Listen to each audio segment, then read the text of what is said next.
10 major reasons why you shouldn't move to Belize. Hi guys, my name is Giselle and I'm a local here in Belize. I am also a real estate agent and I've seen thousands of people come to Belize and I've also seen them leave Belize. And I will share with you the top 10 reasons why people leave. Number 1, there are no shopping malls. To some people, this might be extremely frustrating. They miss their, I don't know, Louis Vuitton. I don't know, they're probably just addicted to shopping and they just really miss it. Well, we have no shopping malls here. If you want to shop, you can head over to Chetumal, Mexico. But you're probably gonna see brands that you're not really familiar with, like Shasa, Hang Ten. People tend to gravitate towards the shopping malls that they're used to. All right, number 9, there are no fast food chains in Belize. You are not gonna find any McDonald's, In-N-Out, Whataburger. What else is there? Burger King.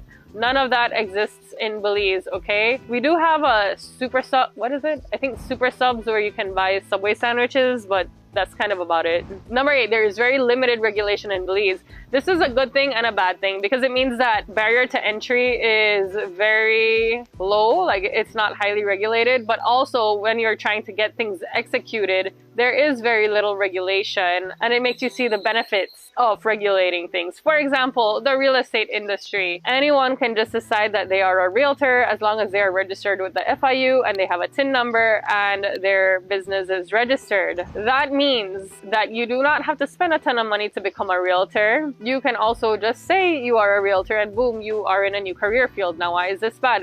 That is bad because we have terrible people out there in the industry giving people with integrity a bad name. And this applies to multiple industries in the country of Belize. But like I said, that comes with its pros and cons. Number 7 is bureaucracy, especially with the government. If you need to get any paperwork done, you better have a lot of patience because things are not clear. Many things are subject to the recommendation of X, Y, and Z, maybe a teacher, a minister, or something like that, or to the discretion of said people. But yes, all these letters of recommendations and the discretion of XYZs that are needed greatly slow down your process, and also the lack of transparency greatly slows things down. Number 6, can you adapt to our culture? Things move at a lot slower pace here in Belize than they do in any other country. And like I said, things are not straightforward. Information is not always on the internet. Information tends to be outdated. Sometimes a person working in one field is like go, and all of a sudden this new person is giving you completely different information. I guess that's more bureaucratical, but we also have very few people with skilled trade in any given area, which means that they get a lot of demand because, you know, they are one of the few people in this trade. Let's say like a mechanic in an area or something, right? Maybe only 2 people are excellent at fixing transmissions. Then you will be waiting a very long time to get your transmission fixed. That's just one example. So just be prepared to adapt to the culture. We do have a few hustlers here and there too, like, you know, in every location. But yeah, things move at a very slow pace. They're not as transparent as you would like them to be. And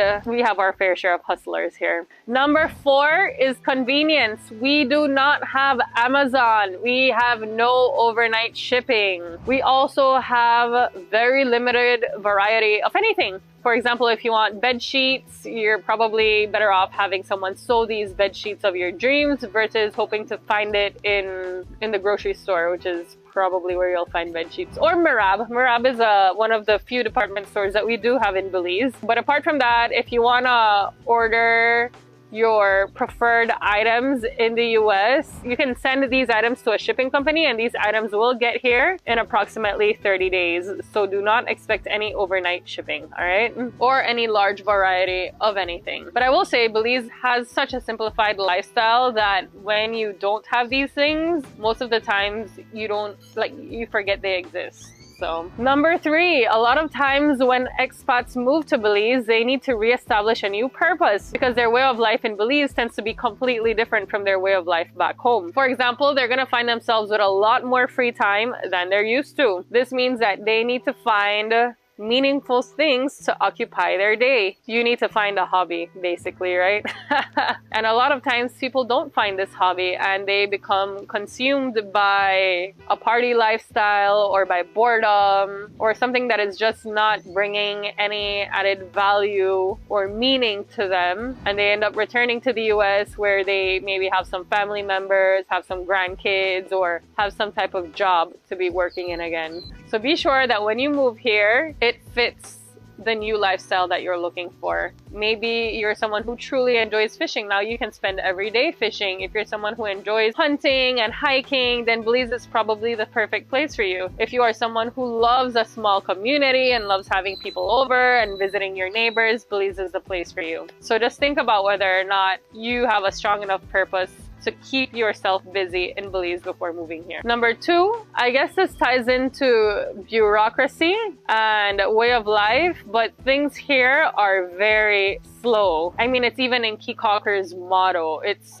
go slow. 2 cemeteries, 1 hospital, go slow. When someone says they're gonna show up to work tomorrow to fix your refrigerator, it's safe to assume they will probably show up a week later. If your golf cart is broken, like my one is, it will probably stay at the mechanic shop for a month. Belize does have a lax way of living, and it's a good thing and a bad thing because you also find yourself living more in the moment, but you have to take the bad that comes with it, which is that you will be waiting a while for things to get done. And the number 1 reason why you shouldn't move here, many people cannot adjust to the food. In Belize, we love our carbs, okay? Fried jacks, love. Rice and beans, love. Flour tortilla, love. Pupusas, love.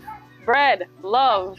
Burritos, tacos, anything with carbs, we absolutely love it. While we do have a ton of fresh vegetables, a Belizean dish is usually carb intensive. So if you don't mind that, you're good to go. We also love pepper on our food. Marie Sharp is our staple pepper, so I don't know. Hopefully you don't mind that either. We don't have any acai bowls. Many Belizeans have never even heard that term before. But we do have other awesome things. Like we have fresh coconuts that they would chop for you. Fresh coconut water. Vegetables that do not have that spray thingy to make it, I don't know. Most of our food is organic.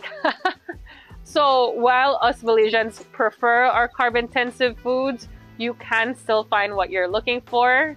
It's just not as common at restaurants or fast food areas here in Belize. And we love Coca-Cola. It's very nice and gassy here in Belize, unlike the US where it tastes more like a flat sugar syrup, because our sugar comes from the sugarcane factory in Orange Walk. Big up to Sugar City. Alright guys, thank you so much for watching my video. If you're new to my channel, my name is Giselle, your favorite local Belizean, and probably one of the few local Belizeans here on YouTube. If you can please do me a favor and like and subscribe to my channel to help me grow it, I would truly appreciate it. I've finally gotten monetized, super excited about it. Still waiting to get my first Google paycheck, but we're making headway. Hopefully my channel can now start paying for itself instead of coming out of my pocket.